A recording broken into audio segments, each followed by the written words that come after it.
मुंबई विभागाचे शिक्षक आमदार ज.मो. अभ्यंकर यांनी आज कोल्हापुरातील खासगी प्राथमिक शिक्षक सेवक सहकारी पतसंस्थेला भेट दिली। यावेळी महाराष्ट्र राज्य खासगी प्राथमिक शिक्षक सेवक समितीचे राज्याध्यक्ष आणि पतसंस्थेचे संस्थापक भरत रसाळे यांनी त्यांचा कोल्हापुरी फेटा, सन्मानचिन्ह, शाल आणि बुके देऊन सत्कार केला। या भेटीत त्यांनी खासगी प्राथमिक शाळांच्या विविध मागण्यांवर चर्चा केली। भरत रसाळे यांनी खासगी शाळांना सध्या भेडसावणाऱ्या प्रमुख मागण्या त्यांच्यासमोर मांडल्या।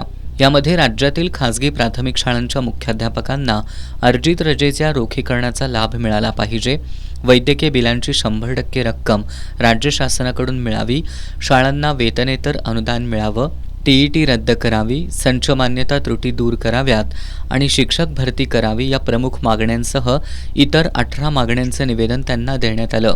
यावेळी बोलताना आमदार अभ्यंकर यांनी खासगी प्राथमिक शाळेतील मुख्याध्यापकांना अर्जित रजा रोखीकरणाचा लाभ मिळाला पाहिजे यावर सहमती दर्शवली। याबाबतचा सकारात्मक प्रस्ताव शिक्षण संचालक कार्यालयाकडून मंत्रालयामध्ये गेला असेल तर मुंबईत संबंधित अधिकाऱ्यांच्या बरोबर आपल्या शिष्टमंडळाची बैठक घेऊ आणि या प्रश्नाचा अंतिम निर्णय लागेपर्यंत प्रयत्नशील राहू अशी ग्वाही त्यांनी दिली।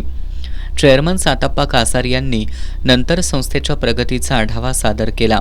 यावेळी झालेल्या चर्चेत शिक्षक सेनेचे कार्याध्यक्ष सरोदे, वसंत चव्हाण, सुनील जगताप, रंगराव कुसाळे, संतोष आयरे, विशाल लोहार हे सहभागी झाले होते।